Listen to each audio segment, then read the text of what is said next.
नमस्कार मित्रों, आज आपके लिए अवधि लोक कथा लेकर उपस्थित हैं। आज की कथा है सिंदूर की डिबिया। मित्रों, कहानी में आगे बढ़ने से पहले आप हमारे चैनल को अवश्य सब्सक्राइब कर लेना, वीडियो को लाइक और अपने मित्रों से शेयर करना। एक छोटा सा कमेंट्स लिखकर हमारा उत्साह वर्धन तो ज़रूर करना मित्रों। तो आइए आनंद लेते हैं कहानी का। एक गरीब विधवा माँ थी।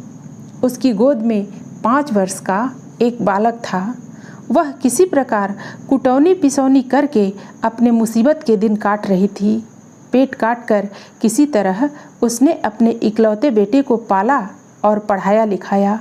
जब बच्चा पढ़ लिख कर बड़ा हो गया, कमाने खाने लगा, तो माँ ने उसकी शादी कर दी और स्वयं राम भजन में लग गई। बेटे ने अपनी मेहनत की कमाई से घर को महल बना दिया और माँ, बेटे और बहू तीनों सुख से रहने लगे। बेटे ने एक दिन अपनी पत्नी से कहा, मेरी माता ने संसार के सारे सुखों को त्याग कर मुझे पाला पोसा है और अब हम इस लायक हो गए हैं कि उन्हें सुख और शांति देकर अपना कर्तव्य पूरा करें। पत्नी बहुत ही चतुर और चालाक थी। बोली, हाँ हाँ, ऐसा ही होना चाहिए। उनका खर्च ही क्या है, दोनों जून भर पेट भोजन और तन ढकने के लिए 2 धोती। क्या हम लोग इतना भी नहीं कर सकते? फिर क्या यह कोई पराई है? सास ससुर की सेवा से ही तो अपना धर्म कर्म बनता है। वह अपनी पत्नी की बात सुनकर बड़ा खुश हुआ। सोचने लगा, मेरी पत्नी बड़ी समझदार है। आपस की सुलह से घर का हर काम होने लगा। पत्नी ने अपनी चतुराई से पति को अपने वश में कर लिया और वह चिंता रहित होकर बाहर का काम देखने लगा। वह क्या जाने कि मेरी माँ पर क्या बीत रही है। जब सास भोजन करने जाए तो बहू बड़ी सी थाली में एक रोटी और थोड़ी सी दाल परोस कर बैठ जाए। जब माँ रोटी खा चुके तो बहू चौके से एक सिंदूर की डिबिया निकालकर सास से पूछे, यह लोगी? माँ सिर झुकाकर कहती, नहीं बेटी, मुझे नहीं चाहिए, यह तो तुम्हारे लिए है, इसे अपने लिए रख लो। सास प्रतिदिन जब भोजन करने जाती तो बहू इसी तरह की हरकत किया करती। सास सिंदूर की डिबिया देखकर चौके से चुपचाप लौट आती। दिन पर दिन माँ दुबली होती गई। लाज की मारी पेट का दुख किससे कहे, किससे नहीं कहे।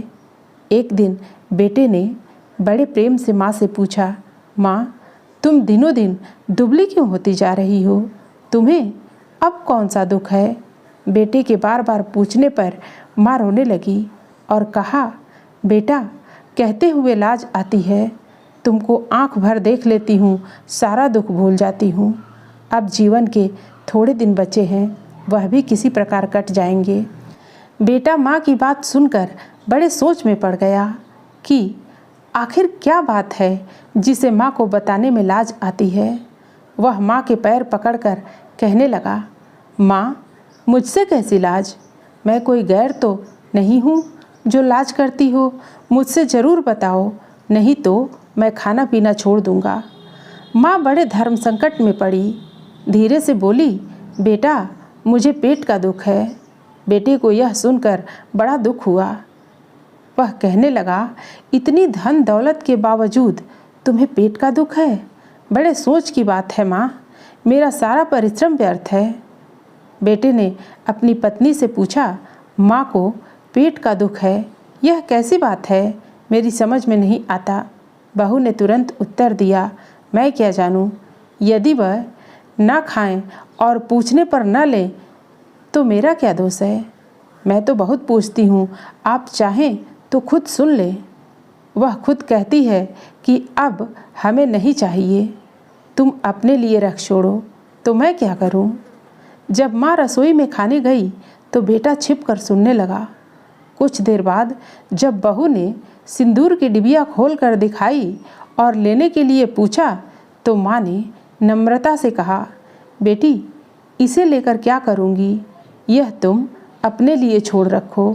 यह तो तुम्हें चाहिए, जो मुझे लेना था ले चुकी। बेटे को माँ की बातें सुनकर बड़ा क्रोध आया। जब इसे खाना पूछा जाता है तो इनकार करती है और मुझसे कहती है कि पेट का दुख है। बेटे ने माँ को एकांत में पाकर पूछा, क्यों माँ? एक ओर तो तुम कहती हो कि पेट का दुख है और दूसरी ओर बहू के पूछने पर खाना भी नहीं लेती हो और दुनिया भर की बातें करती हो कि हमें न चाहिए। अब मैं लेकर क्या करूँगी? अपने लिए रख छोड़ो। यह दो रंगी बातें कैसी? तुम्हें भगवान के घर जाना है, आखिर झूठ क्यों बोलती हो? माँ ने कहा, मेरे लाल, तुमसे झूठ बोलकर मैं भगवान के घर में न रह पाऊँगी। मैं झूठ नहीं बोलती, तुम अपनी माँ को झूठी न समझो। यदि मैं तुमसे झूठ बोलूँगी तो स्वर्ग में बैठे तुम्हारे पिता क्या कहेंगे? तुम्हारी बहू मुझे एक रोटी और थोड़ी सी दाल देकर फिर क्या देती है? तुम चौके में आकर स्वयं देख लो। जब माँ चौके में खाने लगी तो बहू ने एक रोटी और थोड़ी सी दाल देकर सास को फिर वही सिंदूर की डिबिया दिखाई। माँ ने फिर वही उत्तर दिया। बेटा तुरंत चौके में घुस गया। उसने देखा कि उसकी पत्नी एक बड़ी सी सिंदूर की डिबिया खोले माँ से पूछ रही थी, इसे लोगी? बेटा अपनी पत्नी का यह चरित्र देखकर क्रोध में बोला, अरे दुष्टा, तू इतनी नीच है? मैं नहीं जानता था।